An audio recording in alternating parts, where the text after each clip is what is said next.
ఆభరణం గొప్పది ఏమి ఉండదు. మనం కూడా ఏమనుకుంటాం, మనకు మంచి అవార్డు రావాలి, మంచి గుర్తింపు రావాలనుకుంటాం. దీనికంటే ముందు నేను గతంలో కూడా చెప్పిన, స్మార్ట్గా థింక్ చేయండి, స్మాల్ వర్క్స్తో స్టార్ట్ చేయండి. చిన్నగా వర్క్స్ చిన్నదే, దానికి కూడా ఎక్కడి నుంచో కోట్ల అవసరం ఉండదు. మన పరిసరాలను మనం పరిశుభ్రంగా ఉంచుకోవడం, లేదా గైడ్ చేయడం కింద ఉన్నటువంటి వాళ్ళకు, లేదా వచ్చిపోయేటువంటి ప్రజలకు మంచిగా జవాబుదారితనంగా ఉండడం. అదేవిధంగా మనం మంచి పని చేసి ఒక అవార్డు వస్తే మీకంటే సంతోషం మీ పిల్లలు పడతారు.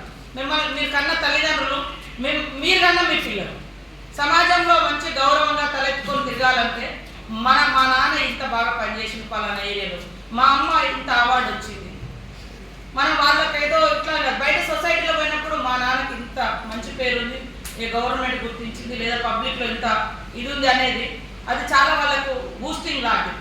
మనం ఎక్కడో తప్పు చేసి సస్పెండ్ అవ్వడము, లేదా 10 మందిలో తిట్లు పడడము, అది వీడియో ద్వారా మీడియా ద్వారా మీ పిల్లలు పోవడము, మీ పిల్లల చుట్టూ ఉండేటువంటి ఫ్రెండ్స్ సరే మీ ఫాదర్ ఇట్లా ఫేస్ చేసిండు, ఇట్లాంటి ప్రాబ్లమ్స్ ఇట్లా అట్లా అంటే అది మీకంటే ముందు వాళ్ళు పాపం వాళ్ళ ఎదుగుదల ఆగిపోతుంది, పిల్లల యొక్క భవిష్యత్తు ఆగిపోతుంది, మనం కన్న పిల్లలు. కాబట్టి మనం చేసే ప్రతి పని ఇక్కడ డ్యూటీ ప్రదేశంలో మనకు రెస్పాన్సిబిలిటీ ఉంది, సేమ్ టైంలో మన పిల్లల యొక్క బాధ్యత కూడా మన మీద ఉంది. కాబట్టి భావించాలి. మీరు అందరూ అనుకుంటారు పనిష్మెంట్ కాదు, పరిష్కారం కాని సమస్యలు ఉన్న కాడనే మన ఎఫిషియన్సీ ఏందో, అన్ని బాగున్న కాబట్టి మనం పనిచేసేది ఏం లేదు.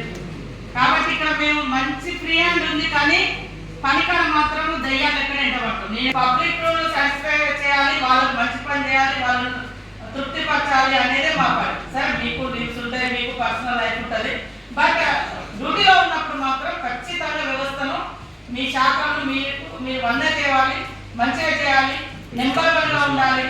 ఈ ములుగులో లిటరసీ అనేది చాలా ప్రాబ్లం ఉంది. కానీ మొదటిసారి ఇంటర్లో మన వాళ్ళు ఫస్ట్ వచ్చారు స్టేట్లో. అరే ములుగు వెనుకబడ్డ జిల్లా, అది ఎట్లా ఫస్ట్ వస్తుంది అని కూడా కొంతమంది అంటారు. అట్లా ఈరోజు మనం కూడా అన్ని రంగాల్లో బ్యాంక్, ఇప్పుడు మీరు రుణమాఫీ 100% చేసేయండి, వచ్చిన క్లియర్ చేస్తే అన్ని జిల్లా మనకు ఒకటి బ్యాడ్ అనుకోవచ్చు, గుడ్ అనుకోవచ్చు. ఎక్కడికైనా పోయి మన వాళ్ళు వైద్యం చేసి వస్తున్నారు. బాబులు ఉండడం మనకు బ్యాడ్, అది అంటే దాటిపోవడం. కానీ సాహసం చేసుకోవడం అనేది మనకు ఒక మంచి ఇది. అంటే ఎవరు చేస్తారు, మనకు ఆ లొకేషన్ తెలిసినటువంటి పబ్లిక్ కాబట్టి మనకి ఇక్కడ తిరుగుతున్నారు కాబట్టి మీకు కూడా అలవాటు అయితే మీరు కూడా చేయగలుగుతారు, వస్తారు. నేనైనా అప్పటినైనా అందరూ ఇక్కడ లోకల్ వాళ్ళం కాబట్టి మాకు మా జీవితాలు అవే కాబట్టి మేము పోతున్నాం. అందుకోసం అట్లాంటి మంచి టాలెంటెడ్గా, ఒక డిఫరెంట్గా, ఒక అక్కడ ఉండే ప్రాబ్లమ్స్ బట్టి ఇన్స్టెంట్గా